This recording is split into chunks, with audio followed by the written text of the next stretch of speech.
ธิดาลาวแก้บนที่ศาลแม่ฮันนี่เสร็จปุ๊บ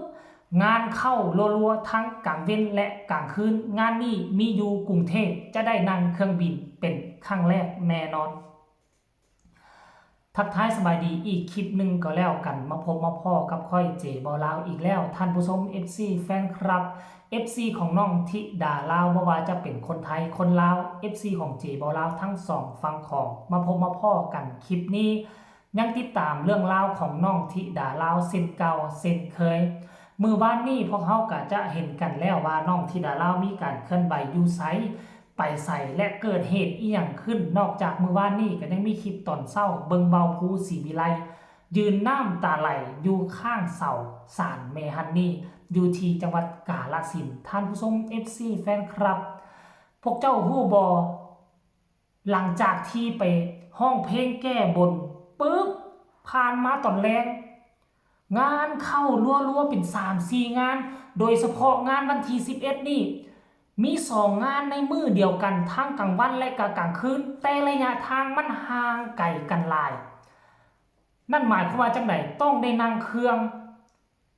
จากม่องอยู่เข้ากรุงเทพนั่นหมายความว่าค่าตัวของน้องธิดาลาวบ่ธรรมดาได้ต้องสูงได้เพราะได้นั่งเครื่องไปเดี๋ยวจะไปอ่านสู่ฟังเบาภูศรีวิไลเบาภูศรีวิไลออกมาโพสต์ขึ้นไว้เมื่อ1ชั่วโมงก่อนหน้านี้เนาะเนี่ย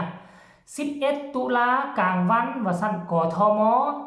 11ตุลากลางคืนอำเภอเคืองในอุบลปาคนละทิศคนละแดน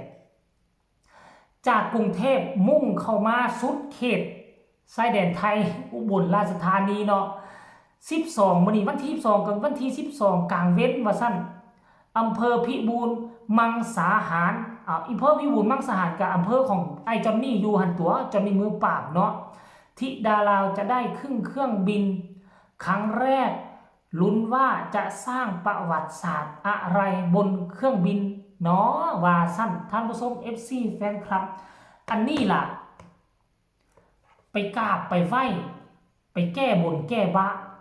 ขั้นท่ากรณีว่าบ่มีงานการเข้ามางานยังโศกเศร้าอยู่นั่นหมายความว่าเจ้าตัวยังบ่ทันได้รับเทื่อสิ่งศักดิ์สิทธิ์ยังบ่ทันได้รับได้ฮู้แต่อันนี้มันหมายความว่าจังได๋ไปห้องเพลงแก้บนปึ๊บเกิดเรื่องปาฏิหาริย์คนหัวลุกหลายสิ่งหลายอย่างไปล่วงหอกล่วงไห้กับคนถึกหวยถึกเลขละเนระนาดตื่นเช้ามาปุ๊บมีข่าวดีเข้ามาตั้ง3งานและที่น่าทึ่งกว่านั้นคือมือเดียวมีตั้ง2งานโอ้กลางวันอยู่ที่กทมกลางเว้นอยู่ที่อุบลท่านผู้ชม FC แฟนคลับนี่มันปาฏิหาริย์อีหลีมันเป็นเรื่องที่น่าเหลือเชื่ออีหลีวะจากปกติคิวของน้องธิดาลาวนี่นะเดือน10เดือนตุลานี่มีแต่วันที่30อยู่บ้านเอ้ยองอิงอยู่ที่บ้านหนองคู ศรีสะเกษแต่ก็บ่คิดบ่ฝันว่ามันจะได้เวียกได้งานได้การไปแก้บนปึ๊บตื่นเช้ามาปั๊บยังบ่ทันฮอดเดือน10เธอยังบ่ทันฮอดเดือนตุลาคิวงานเข้ามาตั้ง3คิวงานแล้วอีกบ่เกิน 2-3 มื้อนี่อาจจะมีคิวงานเข้ามาเพิ่มท่านผู้ชมเฮามาลุ้นกันว่าคิวงานของเดือนตุลานี่ปัจจุบันนี้รวมๆแล้วก็4งานนึงก็ของเอ้ยองอิงและอีก2งานก็อยู่ทั้งกรุงเทพอยู่ทั้งอุบล2งานอุบลงานนึงอยู่กรุงเทพมาลุ้นบอกว่ามื้ออื่นมื้อฮื้อนี่มันจะมีข่าวข้อมูลข่าวสารอัปเดตเรื่องที่น่ายินดีกับน้องธิดาลาวบ่อยากให้เดือนตุลานี่ยังบ่มีให้มันมีจัก10งานซะปัจจุบันนี้มันได้อยู่4งานแล้วท่านผู้ชมแบบว่าเฮาเอาเทื่อละน้อยไปเก็บน้อยไปหาหลายใหม่ๆนี่เฮาหาก็เข้าวงการใหม่ๆก็เอาจัก5จัก10งานต่อเดือน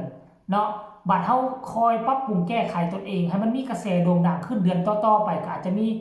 จาก10งานก็สิกลายเป็น11 12 13 14 15ไปและท่านผู้ชม FC แฟนคลับเรื่องราวเรานี่มันบ่เป็นเรื่องบังเอิญได้บางคนว่าเรื่องบังเอิญเรื่องบังเอิญแต่สำหรับค่อยเจบ่ลาวในฐานะที่ผู้เชื่อถือเรื่องลี้ลับสิ่งลี้ลับค่อยคิดว่ามันบ่แม่นเรื่องบังเอิญต้องเป็นเพราะไปห้องเพลงแก้บะแก้บนให้ศาลแม่ฮันนี่และแม่ฮันนี่รับรู้เนาะจึงมาช่วยค้ำจุนหนุนทรงให้บ่าวภูกับน้องธิดาลาวได้มีงานให้โด่งให้ดังที่ ยายคนหนึ่งที่เชื่อว่าเป็นญาติของเมฮันนี่นั่นแหละเป็นผู้มากล่าวว่าให้โด่งให้ดังรักษาลูกเต้าอย่าให้สู้เกิดอุบัติเหตุคือเพิ่นเด้อให้เดินทางปลอดภัยให้ร่ำให้รวยให้โด่งให้ดังว่าซั่นเด้ตื่นเช้ามากระโด่งกระดังอีหลีและมีงานเพิ่มเข้ามาปั๊บปุ๊บท่านผู้ชม FC แฟนคลับหลังจากที่บ่าวผู้ศรีวิไลโพสต์ไปเนาะ FC แฟนคลับก็มาแสดงความดีใจนำน้องธิดาลาวและบ่าวผู้ศรีวิไลหลายเดี๋ยวจะไปอ่านสู่ฟังก่อนเด้อคนนี้บอกว่ารอให้กำลังใจน้องนะคะเครื่องในค่ะนี่ FC อยู่เครื่องในก็มีแล้วคนนี้บอกว่าขอให้ปังๆครับ